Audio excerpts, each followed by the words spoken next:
there's clearly a big shift underway, and we've talked about this already. But the shift is from traditional, so-called mainstream journalism, to what has become known as citizen journalism. Is that a very significant shift now?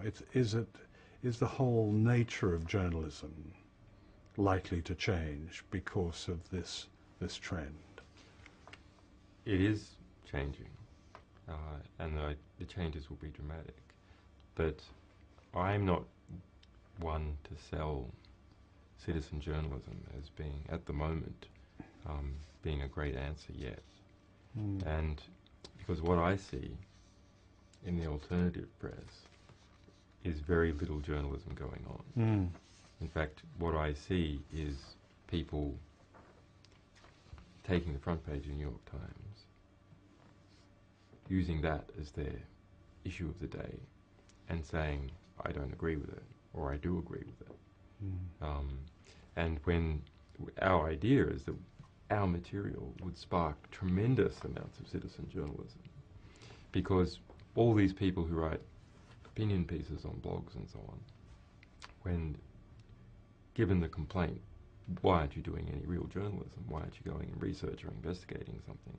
They say, well, it takes a long time to build up sources, so we don't have anything new to talk about, so we have to just analyse what the mainstream press are doing. So, but we have produced hundreds of thousands or millions of pages of new source material that these people could analyse and could report, and it's extremely rare that they do. So the specific example that I like to use is we got hold of a classified US intelligence report into what happened in the war in Fallujah. So this was a left cause célèbre, that invasion of the town of Fallujah in Iraq in 2004. Of course, Iraq itself had already been invaded, but Fallujah was some kind of holdout to the new government that had been put in place by the United States, the Coalition Provisional Authority. And that the circumstances of that invasion was some US contractors who were going through this area had been killed, and anyway, so not wanting to go into the detail, but that was a very bloody invasion, and it ended up with a pullout and a re-invasion some 5 months later.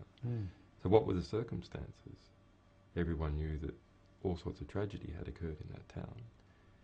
This report, in fact, revealed both how things progressed militarily, how things progressed politically, spoke specifically about Paul Bremer, who was the head of the Coalition Provisional Authority, the role of Al Jazeera in that town, the media war, as well as the on-the-ground war.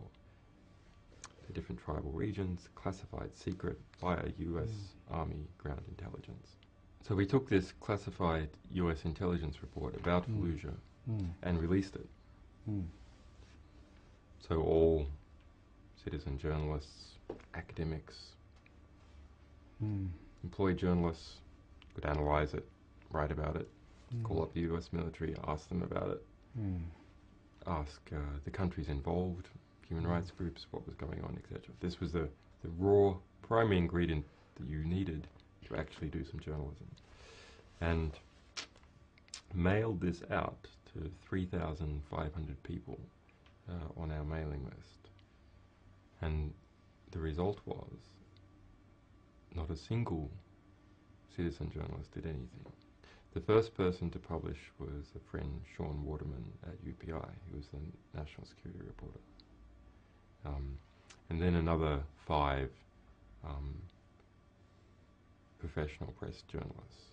Not all of them full-time journalists, some working for the Asia Times half-time and working for the Cato Institute half-time as an example of one of these 5. But the bloggers, the political activists of all kinds, in fact, didn't do anything with this material. So, I mean, that's interesting. So real information can almost paralyze as if they don't know what to do with it. Well, over time we are seeing that we're sort of training people up a bit. So it's getting better over time. People are starting to become used to this military information and nomenclature, understanding that when we release it is definitely true. But yeah, a very surprising effect. I mean, that report, as an example, it looked good. It wasn't just that it had important details. It wasn't too long. It was only It was 30 accessible. pages. It was accessible. It had a nice map of Fallujah on the front, split into tribal regions. And no one picked it up. No one picked it up. And eventually, professional press picked it up.